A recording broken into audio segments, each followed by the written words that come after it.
Great conference. Thank you, John. I know Svitlana would love it. And thanks for sticking around, students. I know Friday afternoon, wow. Let me just say one thing. The speech has been great. The earlier reference to Kid Arena case, I want to just add one thought for you. The secret for the students, that was put together by Steve Berman, and he's the great tobacco lawyer. And Berman is the one lawyer who believes he holds the patent on conspiracies.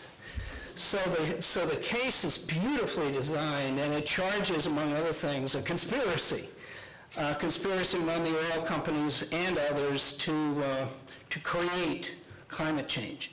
So that's just whatever happens to the case, I just want you to know some of them, many of them are just beautiful collections of extraordinary history and gifted work. What I wanted to do with John and Svitlana, and I'll race through these materials because I know we have more things to do. I wanted to address the questions and basically in this order. It's amazing how far it is and how fast these human rights have spread. Hi, Ollie, good to see you. Incredibly. And secondly, to me, it was quite an achievement to integrate environmental issues and human rights issues, and particularly to add the whole question of Aboriginal rights. I definitely think they belong there. Beautifully done. I want to say a few words about what I think their combined work has done, and that is to challenge the idea of justice as a state monopoly. And then I'll have to say a few words about the predators out there in the new world that all environmental law practitioners have to confront. So let's go. There's been a lot of help in this whole question of spreading the word around the world. That's a great book. You'll hear from Oliver Houck tomorrow, and I have a few excerpts from that. And he's one of our great writers and a great publicist. It was a reference earlier, someone couldn't make up their mind whether to be a journalist or an environmental lawyer, and I'll just say you're both, necessarily. This is a book that Svitlana would have loved. It's called Visit Sunny Chernobyl. It takes the disaster areas around the world and transforms them into ecotourism sites. I was going to put a film in my presentation, but I knew it wouldn't work. I do have a picture of Chernobyl. You may have seen it, John, and that is what happened on that day, among other things. They called up the troops to deal with the disaster, and as a film of these young men being sent to their deaths, they hand over shovels and pickaxes, and these troops go running into this disaster and start shoveling the debris over the side. It is just chilling. And I tell you, it's the best combination of environmental catastrophe and human rights you'll ever see explicitly. And something you may not know, Bill, and others may or may not know, is that Svitlana's niece, Svitlana Kravchenko, who is now the head of the environmental law organization that Svitlana founded, Environment People Law, was a child of Chernobyl. She paraded under the skies, not knowing the radiation was falling. And her fiancé, and I brought them both to visit here last month, her fiancé was in charge of 25,000 of those troops. And he was out there with nothing, as he said, but lead underpants, shovel. And so Svitlana's family was very much involved in this tragedy that you're describing now. Combines our legal definitions, and the synthesis is extremely important. There are the sites identified in that book. There's a book by David Boyd, and you're going to hear tomorrow we're all going to hear from Jim May, who's a wonderful speaker. I hope you give an award, by the way, John, for the the best presentation at PIELC every year, but I think David Boyd and Jim May certainly should have been nominated this spring. And it's so exciting to see how far and how fast this law spreads. We wonder whether it's effective and strong and durable. That's what we're all interested in. Picking up a bit on what Zieg Platter said, here's a case I'll just mention to you, and most of them are just reminders to myself to remind you, so don't try to read what's going on there. But this is an extraordinary case. It's a reminder that nationals of nations can be held responsible by the nations. So let's talk about a duty to go after your own nationals. And this was a case, basically U.S. nationals were over there in South Africa destroying the fishery. So they had a plan to go abroad and fish the lobster all along the African coast. It was an amazingly effective plan. They destroyed, literally destroyed the fishery over there. They've been prosecuted under U.S. law. And the question, legal question in the case is whether South Africa is a victim under the Victims of Crime Act in the U.S. So some terrific prosecutors went after this amazingly international scheme involving U.S. nationals and turned the criminal law to advantage. It was Zieg who, I think, always said environmental law is where you find it, and that is, it turns up in really unusual places. And here is John and Svitlana putting together the Aboriginal rights and environmental rights. And I want to take a short aside for you. Both of these notions have been of enormous importance to me. I was never able to integrate the two. This guy, I'm glad they have a book on him now. Here's Hank Adams. I want you to meet some of the Aboriginal issues that are very much alive in the U.S., and there's still experience here that we can share abroad as we learn from the experience abroad that's been presented to us so well. Hank, there he is, that's Hank Adams, and I met him when I was a very young man. He was extremely bold. He was born and raised at Quinault. And I remember him telling me we had a fishing, I was his lawyer, we had a fishing case. It was in the Washington Supreme Court. And I'm about ready to argue that he has treaty rights under the Quinault Treaty. And he whispers to me, you know, I'm not enrolled at Quinault. Oh, really? He's a Assiniboine Sioux. And direct descent in a Red Cloud. Now, what a great person to represent these issues. Because Red Cloud, you may recall, and there have been references to this idea already. He made famous the quote, they made us many promises, more than I can remember, but they only kept one. They promised to take our land, and they took it. Now, Hank Adams, among other things, in very early days, he engineered the takeover of the BIA building. He was one of the main thinkers behind the creation of U.S. v. Washington, which is a great fishing case. A very creative, imaginative, intellectual presence with respect to Aboriginal rights. And here's Van der Lauria raving about Hank, and he's really an amazing, amazing achievement. By the way, I was his lawyer. He was, among other things, after the takeover of the BIA building, and that was Aboriginal populations from all over the U.S. descended on Washington in a demonstration. And if I had the film with me, you'll see very similar films that you've seen in other parts of the world, where the treaty fishermen were beaten, arrested. Billy Frank has more than 100 arrests in his career. Many of these young people were fugitives, And it gives me greatest feelings on earth to recognize that among the Puyallup tribe, for example, I was their lawyer for 10 years. They're the largest employer in Pierce County, and in my lifetime, they were functionally fugitives in their own land. So when you tell me that law can't do anything, I'm the last one to believe it, because I've seen it do things.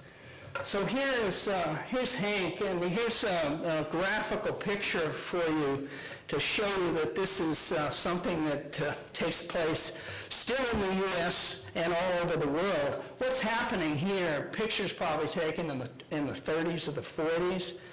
This is a railroad train stopping, and the Treaty Indians from the Columbia River, these are the ones displaced by the flooding of the dam at Celilo, which is recognized as one of the greatest aboriginal fishing place in North America. They used to sell to the engineers. No, the engineers would stop the train. Okay, you guys selling salmon today? Sure. Years go by, and here's what we hear in law after this experience. This is the So Happy case. Defendants repeatedly took fish under the claim of subsistence use and sold those fish in commercial transactions to non-Indians. No kidding. Lewis and Clark reported on this. Talk about, some novice coming in and getting tough with the law and knowing nothing about the history. Amazing. Still subject to the charge. This was the culmination of U.S. v. Washington. I want to underscore it for you. We'll read all the NGOs, the tribes. We figured we had won this case, and I figured it probably was the U.S. who had won it. But here's why. This is now basically 150 years of litigation ends in the U.S. Supreme Court, but they quote what happened in the Ninth Circuit. And this is the summary. By the way, that case had 30,000 docket entries. That was like 10 years ago. It's still pending. So entire careers, lives have been given in this case. And here's what the Supreme Court says, quoting the Ninth Circuit, probably the last time they did that. The states, they could see the justice here. The states' extraordinary machinations in resisting the 1974 decree have forced the district court to take over a large share of the management of the state's fishery in order to enforce its decrees. Except for some desegregation cases, the district court has faced the most concerted official and private efforts to frustrate a decree of a federal court witnessed in this century. The challenged orders in this appeal must be reviewed by this court in the context of events forced by litigants who offered the court no reasonable choice. So the Supreme Court is standing up for the integrity of the system. Still, there are challenges. And those of you who run out of patience, these Aboriginals have documented treaties, basically 1854, 1855, where they reserved the fishing rights. And you may ask yourself, how long does it take to straighten out these issues? For example, the question of reparations, that's on this list. So let's see. Technologies. Yeah, the share, this is quite exciting. Those last two items, the in lieu sites, you're going to get other sites in place of those destroyed. That took 63 years. And then for the Colvilles, we talk about hydroelectric projects. Certainly to this day, the Grand Coulee Dam, I guess, is still number 3 in the world, and completely devastated tribal holdings. And in particular, and somewhere along the way, it was declared that there will be reparations, that the tribes indeed will get a share of these revenues. And look, it only took 50 years. So the young men up here from Columbia, you may yet see this. It takes time.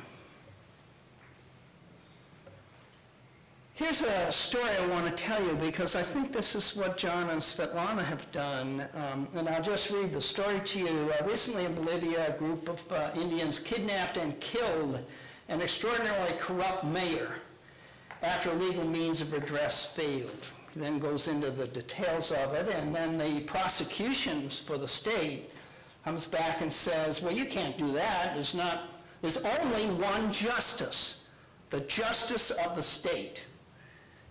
Let's see, sorry.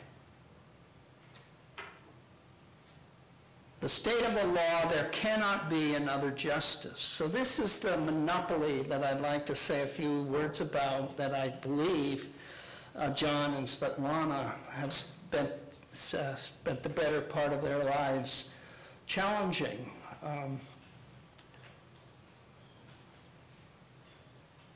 This is really a description of, well, there are other forms of justice as well. And there is Derek Jensen in Endgame, by the way, again, talking back how we have to have many forms of justice, and this justice can't be captured and expressed only as a preference of the state. Even while I think, boy, the U.S. help in U.S. v. Washington was really important. Maybe it was critical.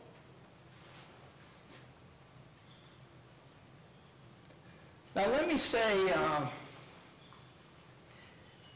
one way to test this hypothesis, we have to keep asking ourselves, how's the state doing in the handling of this monopoly? Well, now we go to the case law, and we have two really recent environmental justice cases, and I leave these to the students. Here's one. You read it, decision came down in April, and the basic argument is that these Hispanic populations in Buttonwillow and Kettleman City, California, are majority Latino and have been beset by toxic waste dumps. And they say this is discrimination against these populations.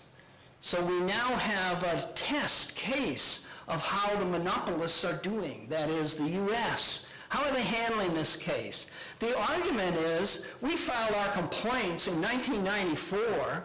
This is about the time you learn in environmental law. We invented and we discovered environmental justice. So we have environmental justice. Well, but you always have to say, what's the empirical state of affairs? This is what makes you really good lawyers. Okay, let's go back and test this case. Here was a case filed in 1994 with the U.S. EPA. What's happened on it? Nothing. Well, the whole case is a description of, well, they said they were going to do something and they didn't. And what had happened here, plaintiffs were misled into believing that the EPA would investigate and resolve their complaint. They responded in this fashion to a 1996 EPA letter, but basically nothing happens. And that's, and you should be disappointed about that. And this is a kind of reported case that should show up in the law journals. It's a complete demonstrated inadequacy of this environmental justice regime. There's a second environmental justice case, has much the same looks, basically a procedural failure. I'll leave that with you. More on that case, still more on that case.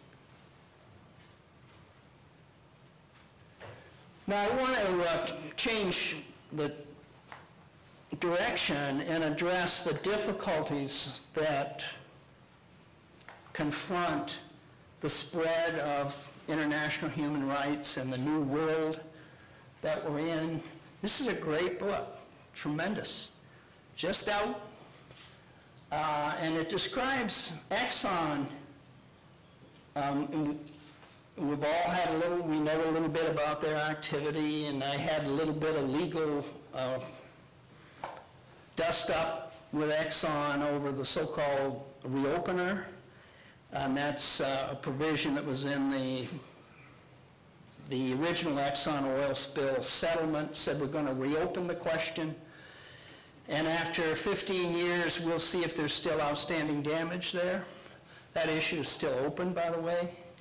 But in any event, I want to introduce you to Exxon through this extraordinary book. And Cole writes, the Cold War's end signaled a coming era when non-governmental actors, corporations, philanthropies, terrorist cells, and media networks all gained relative power. Doesn't mention NGO environmentalists. Not sure they would be included there. I hope so. What else has changed? And here, this is an outline of what I'm looking at. So please take it as hypothesis and not statement of fact. But it's basically a notion that these private corporations have enormous power and extraordinary authority. We may never have seen it before. Immortality. Think about that, John. That's what these companies have. They have all these other immunities, sovereign within their own scope and authority. And here's some excerpts that I think are accurate. Description, corporation's activity. Exxon, complicated American foreign policy. Exxon's far-flung interests were at times distinct from Washington's. Lee Raymond would manage Exxon's global position after 1989 as a competent sovereign, a peer of the White House's rotating occupants. So he viewed himself, he was aligned with America, but he's not always in sync. He's more akin to the President of France, the Chancellor of Germany. That's the way he viewed it. He did not manage the corporation as a subordinate instrument of American foreign policy. His was a private empire. And as he said, presidents come and go. Exxon doesn't come and go. And here's an interesting affirmation of that. ExxonMobil's interests were global, not national. Once at an industry meeting in Washington, an executive president asked Lee Raymond whether Exxon might build more refineries inside the United States to help protect the country against potential gasoline shortages. Why would I want that? Raymond asked, as the executive recalled it. Because the United States needs it for security, the executive replied. I'm not a U.S. company, and I don't make decisions based on what's good for the U.S., Raymond said. Sometimes we forget these things. You may recall Steve Berman.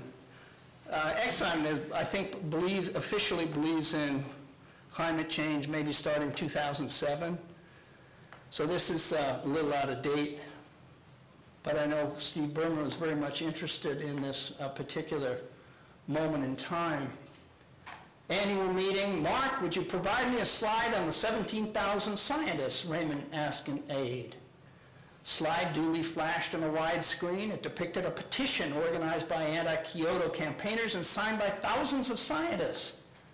The idea was to demonstrate that many respectable scientists doubted key aspects of the IPCC consensus about the likelihood of human contributions to global warming. The petition's credibility had already been undermined by testimony presented to Congress demonstrating that its signatures included those of pop musicians, such as the Spice Girls and James Brown.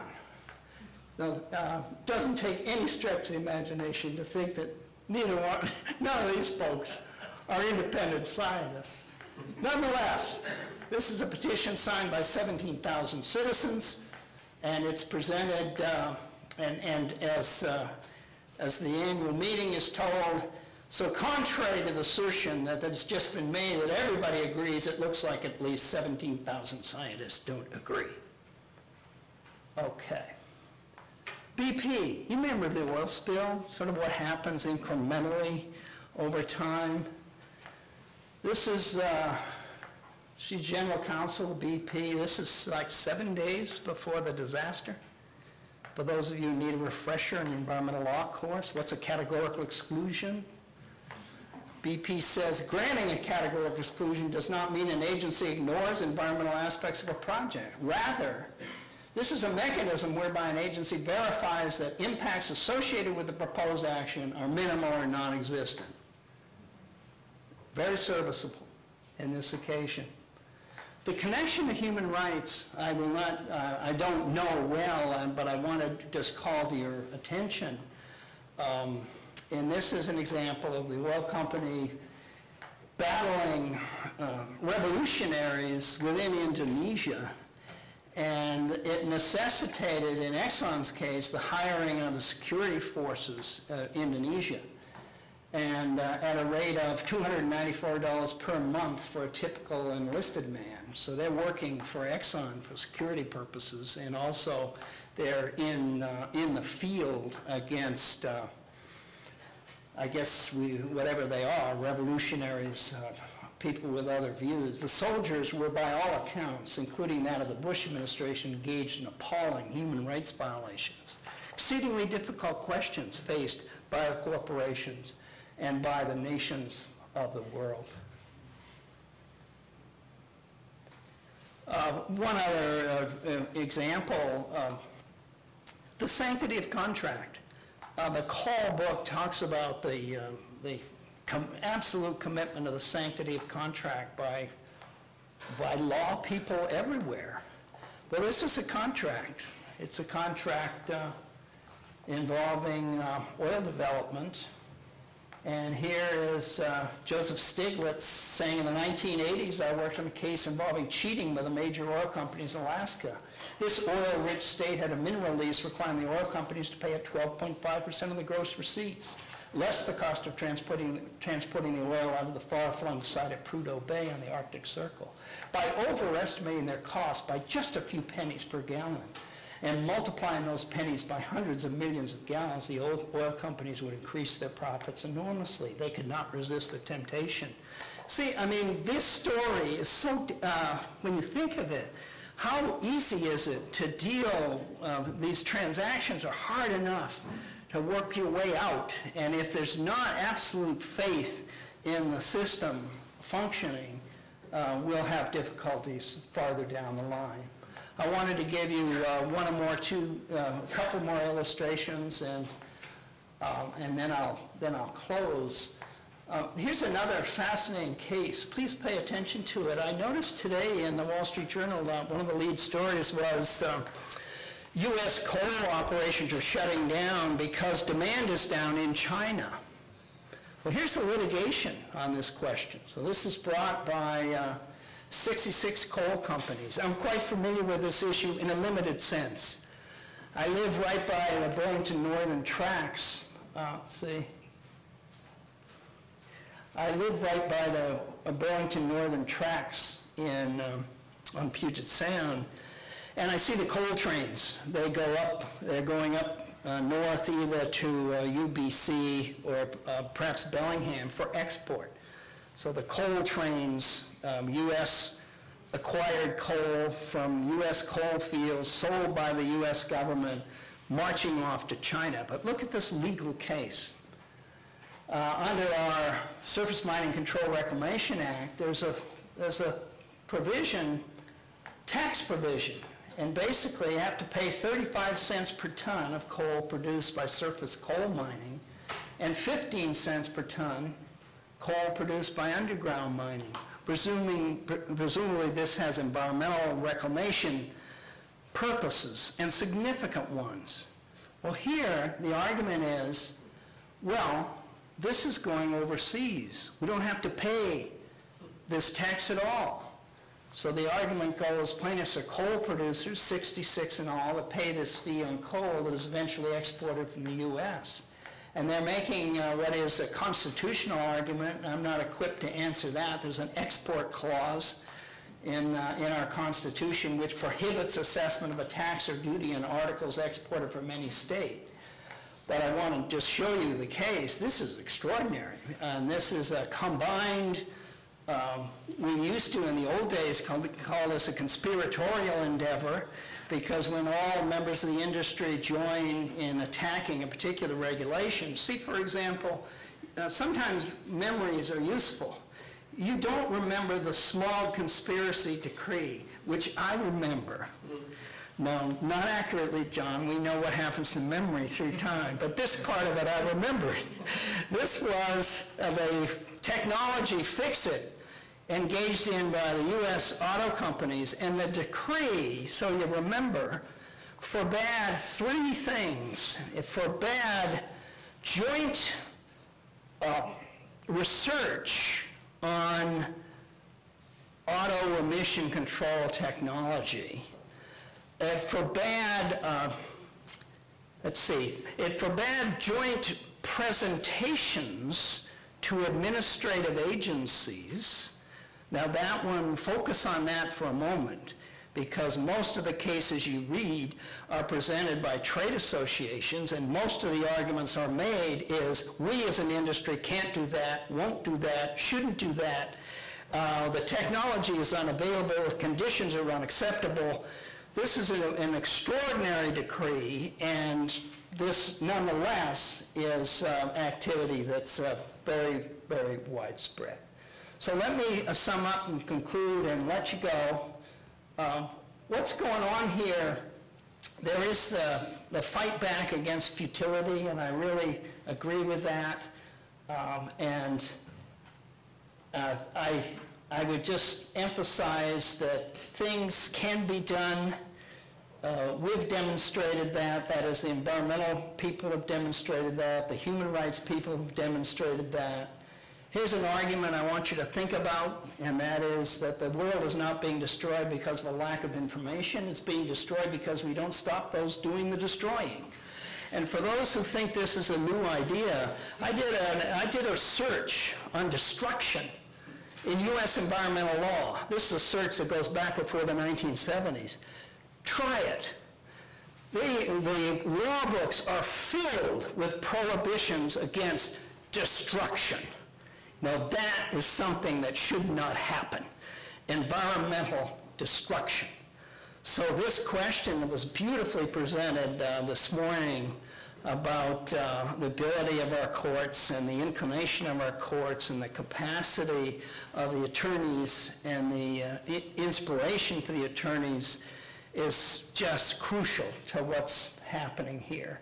So my bottom line with respect, there's another, you'll hear from Oliver, you know, he really has captured the power of hope and expectations.